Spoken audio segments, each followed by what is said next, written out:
জেঠমহীয়া বলিয়া বানে আজিৰ দিনটোতো অসমৰ বিভিন্ন প্ৰান্তত তাণ্ডৱ চলোৱা দেখিবলৈ পোৱা গৈছে আৰু সমান্তৰালভাৱে যিসমূহ নদ নদী আছে বা উপনৈ আছে সেইসমূহতো কিন্তু জলস্তৰ ক্ৰমান্বয়ে বৃদ্ধি পোৱা দেখিবলৈ পোৱা গৈছে। আমি বৰ্তমান উপস্থিত আছোঁ গুৱাহাটী মহানগৰী কেন্দ্ৰীয় জল আয়োগৰ কাৰ্যালয়ত আৰু জল আয়োগৰ কাৰ্যালয়ত বৰ্তমান সময়ত যি আচলতে পানী জোখা হিচাপ আছে সেই হিচাপ পৰীক্ষণ কৰি থকা হৈছে আৰু 8 বজাৰ যদি তথ্য কোৱা হয় তেন্তে 49.23 সেন্টিমিটাৰ পৰ্যন্ত সেই নিৰিখ বৰ্তমান সময়ত বৃদ্ধি পোৱা দেখিবলৈ পোৱা গৈছে আৰু পুৱাৰ ভাগতকৈ বা কালি নিশাৰ ভাগতকৈ কিন্তু বৰ্তমান সময়ত গুৱাহাটী মহানগৰীৰ যি জল আয়োগৰ কাৰ্যালয় আছে সেই কাৰ্যালয়ৰ নিৰীক্ষণ অনুসৰি ব্ৰহ্মপুত্ৰ জলস্তৰ বৃদ্ধি পাইছে আৰু আমি দেখুৱাবলৈ খুজিছোঁ ব্ৰহ্মপুত্ৰ কেনেধৰণে বৰ্তমান সময়ত ফেনে ফুটুকাৰে বৃদ্ধি পাই আছে আৰু এটা কথা জনাই থওঁ যে 49.23 সেন্টিমিটাৰ পৰ্যন্ত বৰ্তমান সময়ত বৃদ্ধি পাইছে আৰু যি আচলতে বিপদসীমা অতিক্ৰম কৰিবলৈ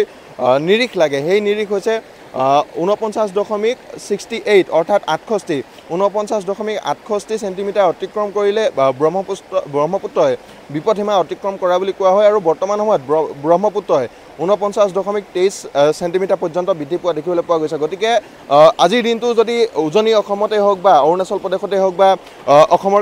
পাৰ্শ্বৱৰ্তী যিসমূহ প্ৰদেশ আছে প্ৰদেশসমূহত যদি বৰষুণ হয় তেন্তে নিশ্চয়কৈ ব্ৰহ্মপুত্ৰ জলস্তৰ পুনৰবাৰ বিপদসীমাৰ ওপৰে অতিক্ৰম কৰাৰ পূৰ্ণ সম্ভাৱনা আছে আৰু গুৱাহাটী মহানগৰীত এই নিৰিখ অনুসৰি যদি আবেলিলৈকে এনেধৰণে থাকে তেন্তে নিশ্চয়কৈ এই যি আচলতে নিৰিখ আছে এই নিৰিখে বিপদসীমাৰ ওপৰে বৃদ্ধি পোৱাৰ পূৰ্ণ আশংকা আছে।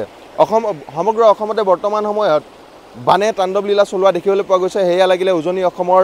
লখিমপুৰৰ কথাই কওক বা নামনি অসমৰ বিভিন্ন অঞ্চলৰ কথাই কওক সমান্তৰালভাৱে নগাঁৱৰ বিভিন্ন অঞ্চলতো বানে তাণ্ডৱ চলোৱা দেখিবলৈ পোৱা গৈছে আৰু কম বেছি পৰিমাণে ব্ৰহ্মপুত্ৰই কিন্তু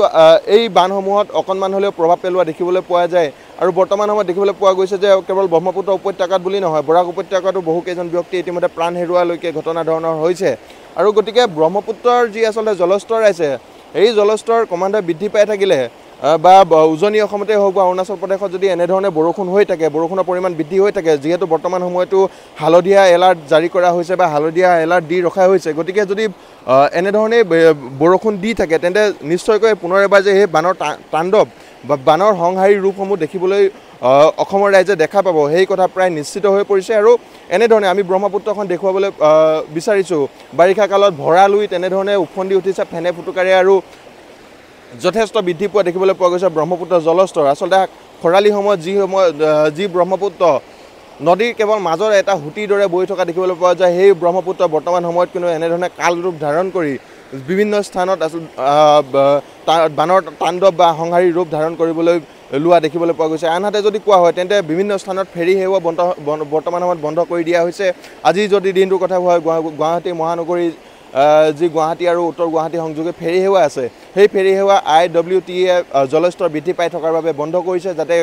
কোনো দুৰ্ঘটনা সংঘটিত নহওক কোনো অনাকাংক্ষিত ঘটনা সংঘটিত নহওক তাৰ প্ৰতি লক্ষ্য ৰাখি আজিৰ দিনটোত ফেৰী সেৱা বন্ধ কৰি ৰখা হৈছে। আনফালে যদি মাজুলীৰ কথা কোৱা হয় মাজুলীৰ পৰা খবৰ আহি পৰিছে যে মাজুলীতো আজিৰ দিনটোত ফেৰী সেৱা বন্ধ আছে আৰু যিহেতু এনেধৰণে জলস্তৰ যদি বৃদ্ধি পাই থাকে তেন্তে যিসমূহ অঞ্চলত ইতিমধ্যে বানৰ সংহাৰী ৰূপ হৈ গৈছে বা যিসমূহ অঞ্চলত কম বেছি পৰিমাণে বান হৈ আছে সেইসমূহ অঞ্চল যে বেছিকৈ প্ৰভাৱিত হৈ পৰিব আৰু যি আচলতে লাখ লাখ ব্যক্তি লাখ লাখজন